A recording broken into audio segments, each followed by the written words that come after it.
Yeah, Gadi.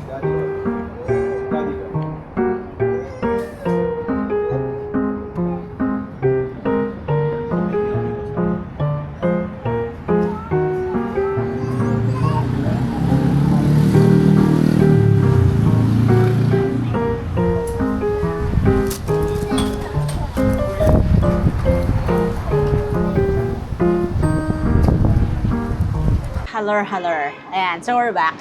And I said in the previous vlog that I was gonna talk about buhay dito sa Australia. Medyo busy yung street ngayon. Nasa balcony ako kasi para mahangin. Tsaka natural light. Pero sa balcony ako and right next to me is one of the busier streets dito sa neighborhood namin. So sana naririnig nyo pa rin ako with the microphone kahit na medyo maingay. Anyway, siguro umpisahan ko to by telling you 3 things that were a bit of a shock to me nung una akong dumating dito sa Australia. Unang-una na dyan, yung cost of living. And umpisahan ko sa renta. Sa atin sa Pilipinas, usually monthly ang bayaran ng renta. Dito, fortnightly or every 2 weeks, pwede mo rin gawin siyang weekly, pwede mo rin siyang gawing monthly. Pero, ang kalakaran ay ibabase sa kung magkano yung weekly rent. So, kung sabihin mo na gusto mong magbayad on a fortnightly basis, edi i-multiply mo by 2 yung weekly rate mo. Diba? And pag sinabi mong monthly, i-multiply mo by the number of weeks in that month. So, pwedeng 4 weeks in a month, pwedeng 5 weeks in a month, depende. Diba? So, pero, ang basis niya ay kung magkano yung weekly rate. Dito sa tinitirhan namin, and for context, naglalakad ako sa trabaho. I work in the city. It's about a 15-minute walk from where I live to where I work. Ganon kalapit yung apartment namin sa city. In fact, I think this would still be considered as part of the city. Hindi ko nasasabihin kung aling suburb, pero kung nakikita niyo yung building around me, you'll probably have an idea kung if you've been to Sydney before. Ang renta dito, 2 bedroom, 2 bathroom, 1 car park. Okay? Ang renta namin ay $980 per week. $980 per week. Ulitin ko, $980 per week. Iniisip na lang namin na since hindi kami namamasahe, medyo nakakatipid kami in that sense. Tsaka, syempre, yung oras ng pagbibiyahe, hindi rin namin iniinda. Diba? Especially my husband because he works long shifts. Aalis siya ng bahay ng alas 6, uuwi yun mga alas 9 na ng gabi. Okay? So, sa trabaho niya, malaking bagay yung hindi na niya kailangang umupo sa train or sa bus for 40 minutes to 1 hour para lang makauwi. Okay? So, yung shock ng weekly rent at kung magkano yung rent na yon. Syempre, if you're farther away from the city, medyo mas mababa yung renta. Pero mahal pa din, lalo na kung i-convert mo sa peso, talaga namang mahal. Diba? Pero matututo ka na rin hindi mag-convert kapag ka nandito ka na ng matagal. Because obviously, you also earn in dollars. Pero you have to remember na you also spend in dollars. Kaya yung mentality ng mga ibang Pinoy na naiiwan sa Pilipinas na maraming pera yung mga nasa ibang bansa. I think they think that because kino-convert nila kung magkano yung kinikita namin into peso without considering na yung ginagastos namin dito ay dollar din. Okay? So yun, that was the first shocker for me na ang mahal ng renta, ang taas ng cost of living. Like, bibili ako ng luya para sa tinola. Ang mahal ng luya dito, grabe. I think yung isang maliit na luya is like $1.50. Pag tinignan mo kung magkano yung kilo, sasama yung loob mo eh. Kaya, excess konti lang naman lagi yung kailangan mo pag kailangan mo ng luya, di ba? Mahal ang bilihin. Pero kung iisipin mo, mahal din kasi ang trabaho sa farm, 'di ba? Kailangan mo ring magbayad ng mga tao para sa pag-ani. So there's a lot of factors that go on. For example, nakita niyo dun sa earlier clip, di ba? Order ako ng Hojicha latte at saka ng bacon scroll dun sa favorite cafe ko dito. That cost me already $12.50. Okay. Para lang sa Hojicha latte at saka sa isang bacon scroll, $12.50. But the thing is, mataas din kasi ang minimum wage dito, especially kahit sa hospitality, right? Ang minimum wage ng isang waiter who is an adult or over 21 years old ay $24 per hour. Okay? $24 per hour. Obviously, taxable pa yon. Pero, they also get paid yung tinatawag naming superannuation, which is parang retirement fund mo by the time you reach 65. Okay? So, imagine getting paid $24 per hour, diba? And you're working 8-hour shifts. Kahit sabihin mo na itatax yun, 32% ang tax. I'll get to that. Okay? That's still, to me, a good hourly rate. Diba? Kung i-compare mo sa ibang bansa, like for instance sa Amerika, na ang baba ng minimum wage, kaya nag-e-expect sila parati sa mga kumakain sa restaurant na magbibigay ng tip kasi kulang yung kanilang kinikita. Dito, hindi uso yung tipping. Kasi understood na part na ng service yon. At saka kaya mataas ang minimum wage because you're meant to do that as your job. Diba? And the employer is meant to pay you a living wage. Yung hindi mo kailangang mamalimos ng tips sa mga parokyano mo. Diba? So yun, that's one of the reasons why. Because we pay our laborers, our workers, a fair wage. Diba? Nabanggit ko na rin lang, yung pangatlong shocking sa akin ay ang tax. May iba-ibang bracket yan, but usually it starts at 32% tax. Ang bracket ko ay 37% tax. So for every $100 that I make, I have to pay the government $37. Ganon.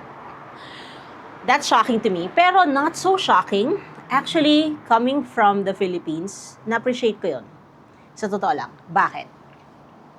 Nung umalis ako sa Pilipinas, I was paying, I think, 25%, maybe a little higher than 25% in taxes. And hindi ko nakikita yung serbisyo sa pagbabayad ko ng tax. Whereas dito, 37% yung binabayad kong tax, we have universal healthcare. Hindi ko kailangang matakot na magkasakit. Hindi ako mababankrupt pag nagkasakit ako. Kung yung normal na pagpunta lang sa general practitioner or yung sa family doctor, kunyari, meron akong part na babayaran doon, pero mas malaking part ang sinasagot ng Medicare. Okay? Kapag ni-refer ako sa specialist ng GP ko, usually covered ng Medicare yon. Ang hindi lang usually covered ay yung sa mata at sa ngipin. Cancer treatments in public hospitals here are free. Hindi mo ikaka-bankrupt ang cancer dito. Kagaya nung sinabi ko kanina, sa swelduhan, meron kaming tinatawag na superannuation. Mandatory yun.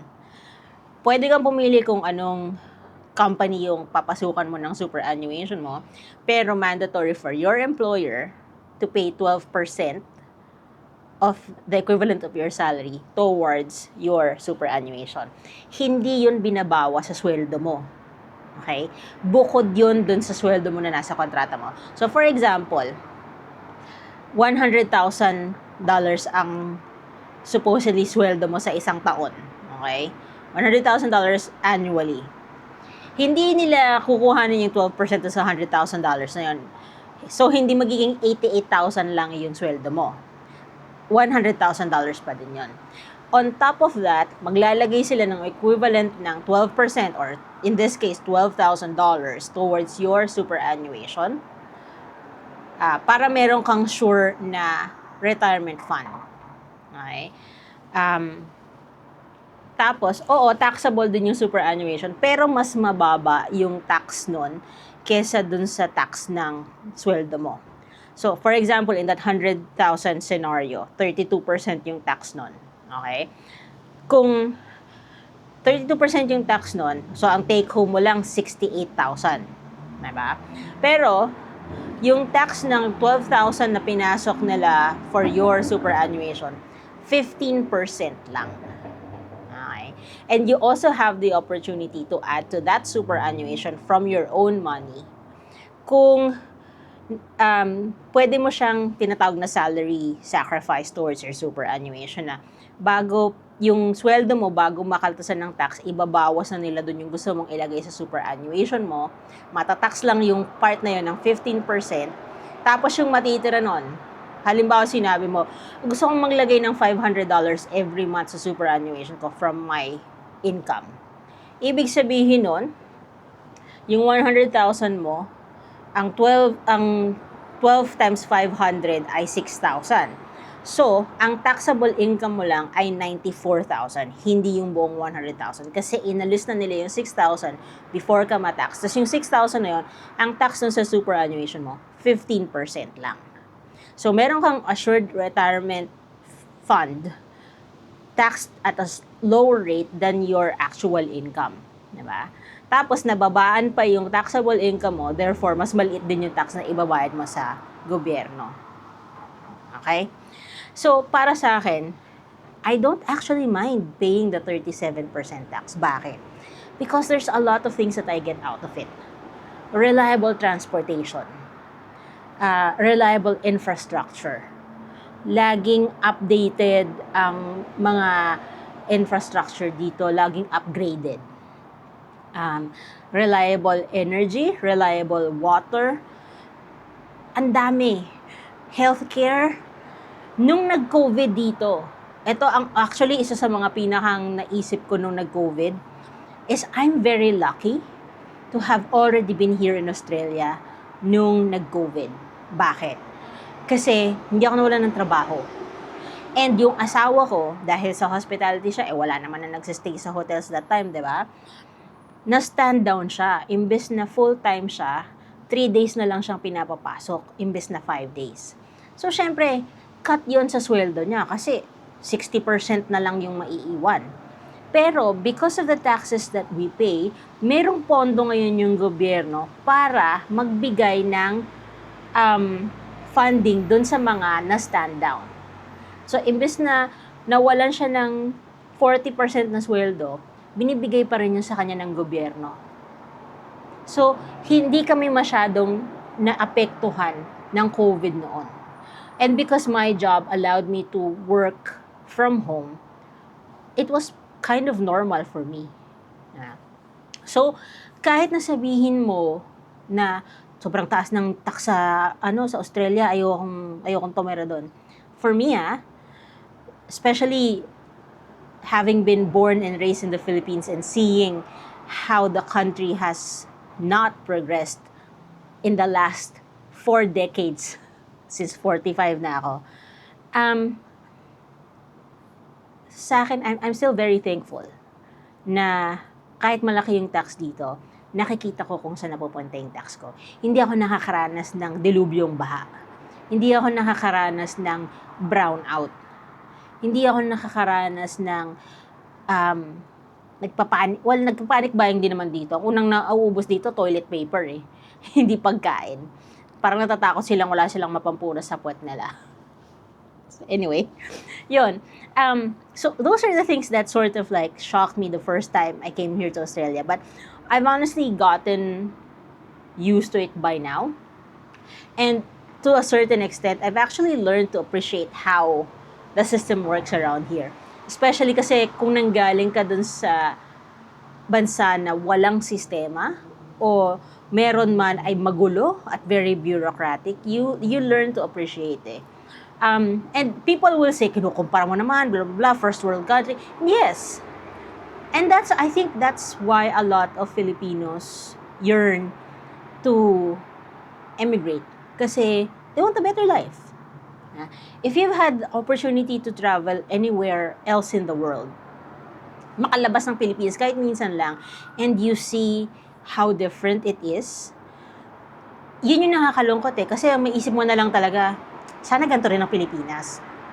Or siguro kung hindi kurakot yung mga nasa gobyerno, baka mas maganda pa rin yung buhay natin. Because the Philippines is a very rich country. Napatunayan natin yan nung nalaman natin kung magkano yung kinukurakot ng mga buhaya sa gobyerno para sa flood control. Trilyones. Mayaman tayo.